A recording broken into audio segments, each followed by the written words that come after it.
That relates really well to like wealth building though. It's like, do what you know you can do, finish the cycle.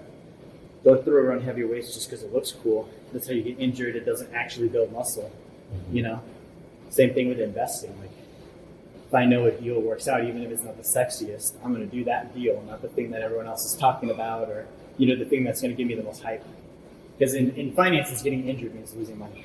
Because you're just doing the same thing over and over. Yeah, repetition, and also like paying attention to the smallest detail, you know? Because if I really, like on my deltoid, for example, when I start getting tired, I can feel my collarbone kind of getting a little bit involved in the exercise. I can feel a little bit of tightness back in my joints here. So if I'm just pumping out reps like an idiot, not paying attention and just, you know, being a meathead, I can get injured that way. But if I really am, you know, one rep after the other, it's kind of like that movie Groundhog Day.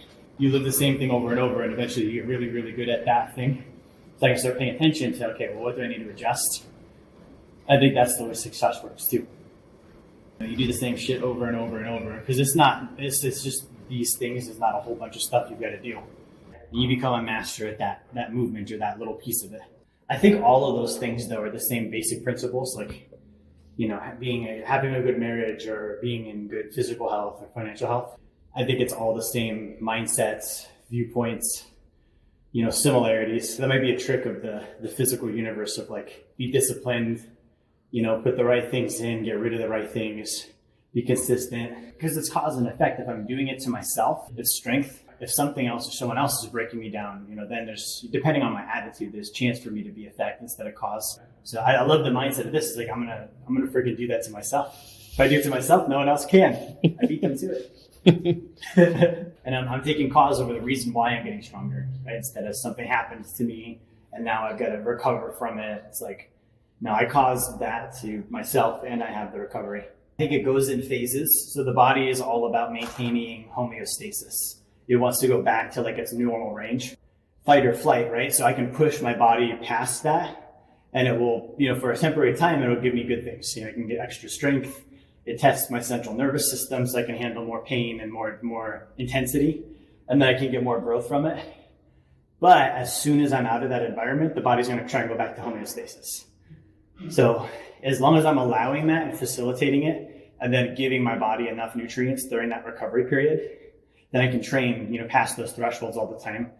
But what happens is where I'm always doing that, never giving myself time to recover, never giving myself the right nutrients, you know, kind of back to the breaking down thing. I'm breaking it down, but then I'm not giving it the materials or the time to rebuild itself. I'm just like, oh, let's hit the gym again, you know? And I might be able to do that. The body can't. It's a physical object. And luckily, I learned all of this like at a young age. I learned all this at 15, 16. You know, I had a bodybuilding coach at my school. I studied guys like Frank Zane and all these professionals. So, you know, I never got injured doing bodybuilding. Ironically, the only time I've ever been injured was in football. So, you know, if you do it right, it gives you longevity. It makes it to where as you age, you're more flexible, you've got more strength. If you get sick, you know, those with muscle mass, they survive better than those who don't. So it's kind of like money. It's one of those things you don't know you need it till you need it. So you have to use it up. You're like, oh, it's a good thing I had that. There's actually neurological connections that happen between the mind and the actual muscle. So the more you do the same movements, that kind of goes back to like you were saying, the consistency of like, if I keep doing the same thing, I actually develop a neurological connection between the mind and the muscle.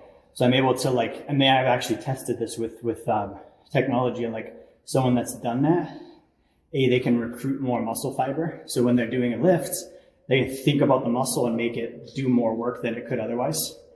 And then the other aspect too is when they stop working out, let's say they quit working out for like 5 years and then they jump back into it, they never lose that. So they'll gain the muscle back quicker, and it might take a couple, it's like riding a bike. It might take a couple of times till you're back in full swing, but you still have that neurological connection. The first things for me, like with personal development in the mind, it's like, you know, I told myself how I was going to look before I looked. I told myself how I was going to, you know, how strong I would be before I ever was that strong. It's kind of like the decision, and then you actually do it.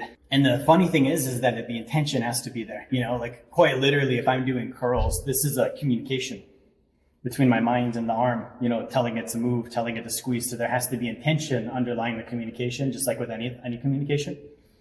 So there's a lot to it. So I did a workout program a number of years ago And the goal was, as you were doing it, to try and visualize in your head the muscle moving.